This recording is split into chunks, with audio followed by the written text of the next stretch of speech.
dans leurs devoirs de français et de mathématiques. Ne craignez-vous pas que les élèves qui en ont le plus besoin, ne soient pas forcément volontaires pour y participer? Nous allons les inciter à s'y inscrire. Le conseil de classe du premier trimestre sera par exemple l'occasion de recommander à un collégien en difficulté d'y participer. Combien d'heures d'accompagnement seront proposées aux élèves chaque semaine? 1 heure par jour, c'est Staffire 4 heures par semaine. Selon les premiers retours des établissements, la mesure « devoir fait » sera proposée en fin de journée dans 35% des collèges et lors de la pause méridienne ou des heures de permanence dans 65% des établissements, notamment en zone rurale en raison des contraintes de transport. Est-ce vraiment suffisant pour qu'ils puissent faire tous leurs devoirs? Le but n'est pas que les collégiens aient 2 fois école dans la même journée.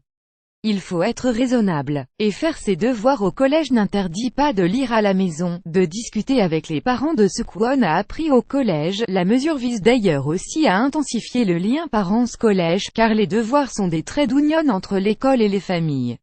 Le numérique sera-t-il utilisé lors des sessions « devoirs faits » C'est aussi l'occasion d'être innovant.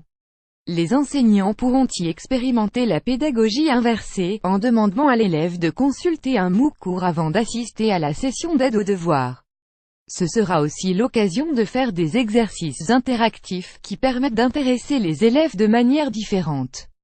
Cette mesure sera-t-elle instaurée dans les écoles primaires? En effet, je vous annonce que la mesure sera étendue à l'école primaire à la rentrée 2018. Ces séances de « devoirs faits » engloberont, avec un souci de cohérence, les études surveillées quid déjà proposées dans les écoles. Ce sera complémentaire de ce que les communes font déjà. Quelles autres mesures allez-vous mettre en œuvre au collège pour aider les élèves en difficulté? Nous allons insister, dans la suite logique de notre politique pour l'école primaire, sur la consolidation des savoirs fondamentaux. Nos collégiens doivent dans le futur beaucoup mieux écrire et parler le français.